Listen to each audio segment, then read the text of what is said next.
It's a complaint heard at family dinners and read in comment sections circulating online every day. Today's youth lack respect.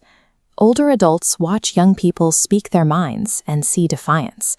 Meanwhile, young people are exhausted by expectations of blind compliance with every instruction. But before writing off an entire generation, we have to look at the mechanics of this friction. Perhaps we are failing to recognize respect because it has changed its form. Two distinct mindsets are colliding under the same roof, each operating with a different understanding of authority. To understand the shift, we step back into the era of the traditional joint family. This system was built on a rigid hierarchy. At the top sat the elders. Their advice carried the weight of law. Every major life decision, from career paths to marriage, waited for their final word, leaving no room for debate. In that environment, respect meant silence. It required keeping your head down, suppressing personal opinions, and never answering back. While affection existed, much of this compliance was driven by consequence. People obeyed to avoid scolding or the risk of losing their place in the family unit. Family harmony was maintained through a mandatory trade-off, the suppression of the individual self. Formal education created the first rift. As classrooms became accessible, knowledge began flowing from outside the family, exposing students to ideas their parents had never encountered. The internet accelerated this. Information bypassed local authority figures and landed directly in the hands of the youth.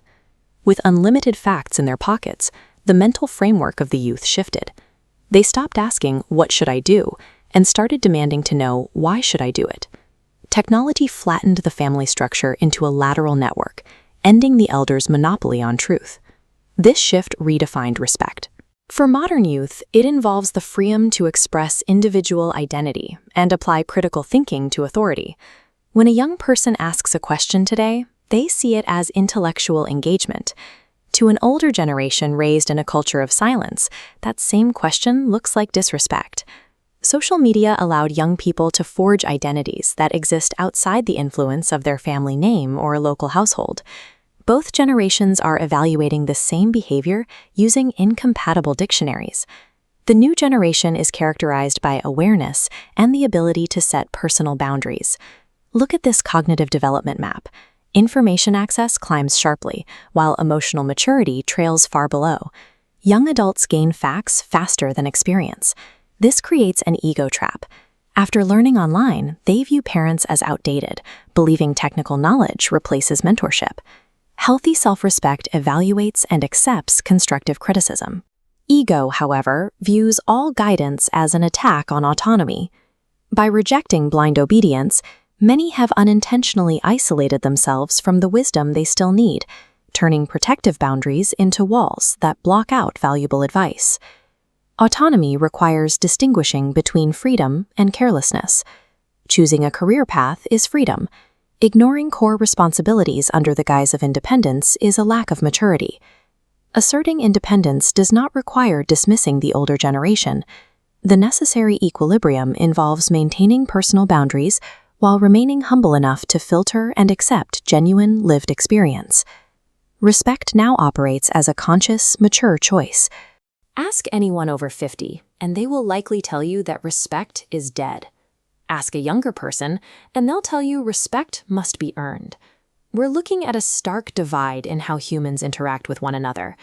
When people see a young employee quitting a toxic job on the spot, or a teenager firing off a sharp reply, society often labels it as a simple bad attitude. But focusing on the attitude ignores the mechanism behind it. The digital landscape has altered our threshold for social feedback, shifting the biological triggers that once governed our patience and deference. To make sense of modern social behavior, we have to stop judging the external symptoms and start examining the new psychological operating system running underneath. The first factor driving this change is instant gratification. We live in an on-demand reality where food arrives in 10 minutes and entertainment is a click away. The need to wait for anything has been removed by design. This chart compares the outcomes of immediate consumption against delayed gratification, illustrating the Stanford Marshmallow Experiment.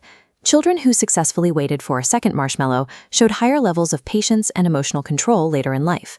Emotional control is the cognitive mechanism required to actively show respect. The second factor accelerates this. Validation addiction occurs when social media outsources our self-worth. The brain now receives rapid-fire dopamine hits from likes and views, creating a dependency on external approval. The internet filters what gets approved. In the Bobo Doll Experiment, children who observed aggressive behavior in adults immediately mirrored it. Today, social media algorithms reward sharp replies and savage takedowns, framing disrespect as an attractive, rewarded trait. The third factor is the comparison trap. Social comparison theory suggests we measure our value against those around us. Constant exposure to digital highlight reels destroys our baseline of social equality, tipping the scales into either insecurity or an inflated ego. Finally, we have authority resistance. Decades ago, the Milgram experiment showed how easily people would inflict harm simply because an authority figure told them to. Today, we see the opposite extreme, a knee-jerk rejection of any guidance that feels like control.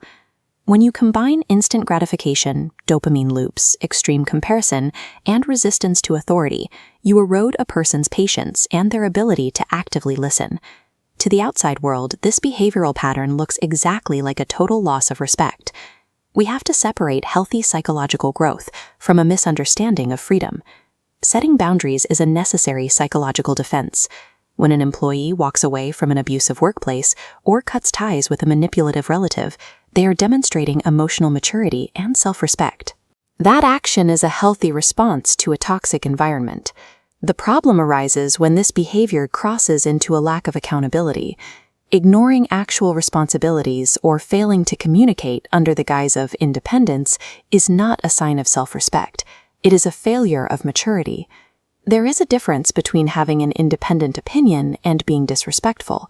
A truly strong personality can disagree and process criticism calmly, rather than defaulting to aggressive, defensive tones to prove a point.